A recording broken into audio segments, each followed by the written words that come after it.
Hi friends, welcome to Sikdar's academy. Sikdar's একাডেমিতে সবাইকে স্বাগত। এই ভিডিওতে আমরা সদ্য যে হিয়ারিং হয়ে গেল প্রাইমারি 32,000 চাকরি বাতিল মামলার, তার বিস্তারিত আপডেট এই ভিডিওতে নেব এবং পরবর্তী শুনানি কবে সেটাও কিন্তু আমরা এই ভিডিওতে জেনে নেব।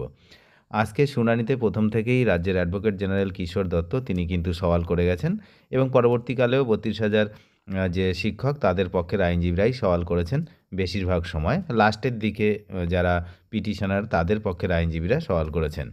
তো আপনারা যারা লাইভ হিয়ারিং দেখেছেন তারা দেখেছেন যে বিচারপতিরা কিছু কোশ্চেন করেছে আজকে। তার মধ্যে মেন যে প্রশ্ন সেটা আমি একটু পরেই আপনাদেরকে দেখাবো, এখানে লাইভের সেই শুনানির পার্টটা আবার দেখাবো। এবং আরও একটি বিষয় যেটা আমি দেখাবো সেটা হচ্ছে আগামীকাল এই মামলার শুনানি হবে এবং আগামীকাল এই মামলার শুনানির জন্য রাজ্যের অ্যাডভোকেট জেনারেল তিনি কিন্তু 5 মিনিট তার বলার সময় চেয়েছিলেন, কিন্তু বিচারপতি তার উত্তরে কী বলেছেন আপনারা নিজেরাই দেখবেন যে কালকে শুধুমাত্র মিস্টার মজুমদার এবং তার যে কলিগস যারা রয়েছেন তারা কিন্তু শুনানির জন্য বলার জন্য সময় পাবেন, কিন্তু আর অন্য কাউকে 5 মিনিটও দেওয়া হবে না। কনক্লুড হয়ে গেছে হিয়ারিং, এমনটাই কিন্তু বিচারপতিকে মন্তব্য করতে শোনা যায়। এই আপনারা একটু শুনে নিন।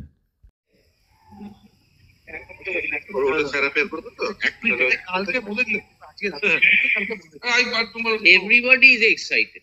That's your lawsuit. That's why I'm showing the amendment itself. अरे काल के बोले this I'm sorry. No, it's better your lordship hears tomorrow on this issue. 5 minutes. No, our hearing. Not me. No, he will not argue. Show us that. Show us. Well, your lawsuit. Next date only Mr. Mojumdar and his colleagues if they want to. Not force.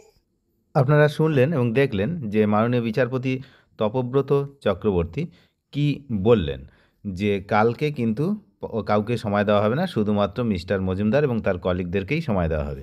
এরপরে যে ক্লিপসটা আমি আপনাদেরকে দেখাবো সেখানে একটা গুরুত্বপূর্ণ বিষয় নিয়ে মাননীয় বিচারপতি কিন্তু প্রশ্ন করেছেন, সেই প্রশ্নের উত্তর কিন্তু দিতে পারেননি। কি না, মেন অথরিটি যদি বোর্ড হয়, ব্যাপারটা বোঝার আছে, মেন অথরিটি যদি বোর্ড হয় তাহলে ডিপিএসসি তাদের দেওয়ালে যে প্যানেল পাবলিশ করেছিল বা টাঙিয়েছিল এটা কেন?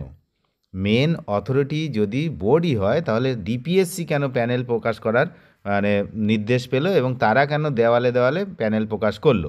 যখন এমনই হচ্ছে যে তথ্য দেওয়া হয়েছে আদালতে যে প্যানেল প্রকাশ হয়েছিল, তখন কোথায় প্যানেল প্রকাশ হয়েছিল? না দেওয়ালে দেওয়ালে প্যানেল প্রকাশ হয়েছিল।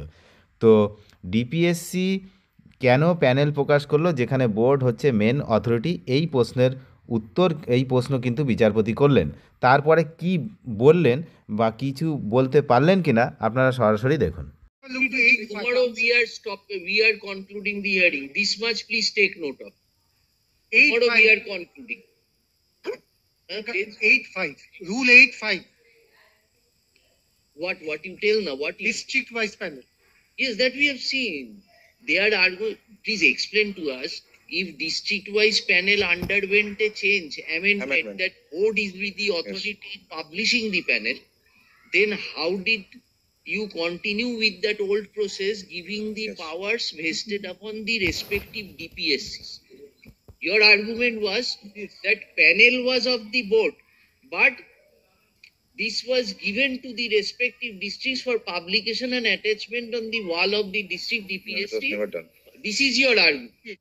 তাহলে আপনারা শুনলেন, দেখলেন কি হচ্ছে আদালতে এই বিষয় নিয়ে, এবং আগামীকাল যে এই মামলার কনক্লুড হয়ে যাবে সেটাও কিন্তু উনি জানিয়ে দিয়েছেন বিচারপতি তপব্রত চক্রবর্তী, যে আমরা কনক্লুড করে দিয়েছি এবং আগামীকাল হচ্ছে এই মামলা কনক্লুড হয়ে যাবে। অর্থাৎ আগামীকাল কিন্তু যেটুকু শুনে এই মামলার যে রায়দান সেটা কিন্তু রিজার্ভ রাখা হতে পারে, এমনটাই কিন্তু আমরা মনে করছি। এখন আগামীকালও ঠিক দুপুর 2টোর সময় এই মামলার শুনানি হওয়ার কথা আছে, যেমনটা হয় আর কি। যদি কোনো অঘটন না ঘটে তাহলে কিন্তু এই মামলার শুনানি দুপুর 2টোর পরে শুরু হবে, আজকে যেমন 2টোর পরে শুরু হয়েছিল, এবং দীর্ঘ সময় শুনানি হয়। আগামীকাল কি হয় সেদিকে আমরা নজর রাখছি এবং যা হবে সবই লাইভ, কিন্তু কিছুটা পার্ট আমি যেমন দেখাই আজকে পার্টে পার্টে ভাগ করে আমি 3টে পার্ট দেখিয়েছি। তারপরেও এখন আমি আপনাদেরকে তুলে ধরলাম, কিছু গুরুত্বপূর্ণ বিষয়গুলো তুলে ধরা হয়েছে। এবং আগামীকালের কিছু গুরুত্বপূর্ণ বিষয় এরমভাবে আগামীকাল তুলে ধরব। যারা চ্যানেলে নতুন তারা অবশ্যই চ্যানেলটিকে সাবস্ক্রাইব করে সঙ্গে থাকবেন নিয়মিত আপডেট পাওয়ার জন্য। ধন্যবাদ।